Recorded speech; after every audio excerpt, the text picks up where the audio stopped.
I wish I would have listened to my mom.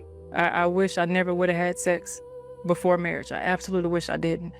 Because what I started to see is that what was happening in my marriage was now there was a lot, whatever I had attached to each person that I slept with, there was something that I attached to each person. If they slept with multiple people, you'll be attached to that. For instance, the guy that I was telling you about who was cheating a lot, when I was in a relationship with that person, I was depressed and sad. And there were some times where I felt suicidal, and I never felt that before. But then I realized, and I learned later, he was having sex with people who were going through depression and suicide and stuff and all of that. And that was attaching. All of those spirits now were attaching to me.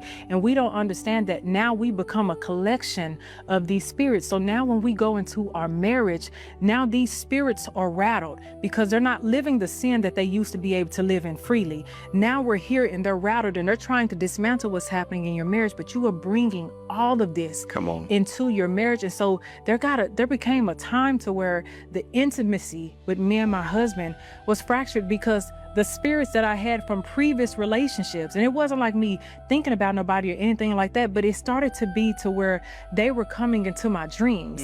That person was coming into my dreams, bad memories of that person or what I dealt with, and it was all entering my dreams, and it was like, it just made me become shelled. Wow. I was very shelled in the intimacy of my marriage because of that. That should be reserved for your marriage because you don't know what you are taking into your marriage. And now all of these identities that have a piece of you or where you have merged in, all of that has to be dismantled in your marriage. This new form, it's like people may think, yeah, God's giving me a new identity like you were saying earlier. That is not easy because now what I don't realize is that I'm grieving the bits and pieces that I lost by having sex with all of these people. Whoa. I didn't even realize I was still attached to that. But now that grieving is taking place, and you know what it is. When you grieve, you go through the ups and downs of your emotions. And then it starts to become this guilt. Then it starts to become this shame. I dealt with shame really bad. And it was in my marriage and I didn't know why. And then it hit me when I was really studying the word of God. And I believe I was in I was in Exodus at the time because I was reading about Moses and teaching on Moses and how Moses dealt with shame as well. And so I realized that I was dealing with shame.